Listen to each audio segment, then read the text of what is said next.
აკადემიკოს ილია ვეკუას სახელობის სტიპენდიის მოსაპოვებლად განაცხადების მიღება აფხაზეთის ავტონომიური რესპუბლიკის განათლებისა და კულტურის სამინისტროში უკვე დაიწყო, რომელიც 31 აგვისტოს ჩათვლით გაგრძელდება.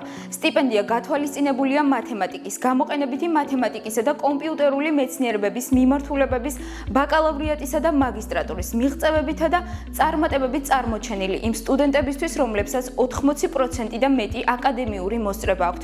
გამოქვეყნებული აქვთ სამეცნიერო ნაშრომი, მონაწილეობდნენ სამეცნიერო კონფერენციებში და არიან საზოგადოებრივად აქტიურები. სტიპენდიის მისანიჭებლად სტუდენტის წარდგენის უფლება აქვს საქართველოს ავტორიზებულ უმაღლეს საგანმანათლებლო დაწესებულებებს.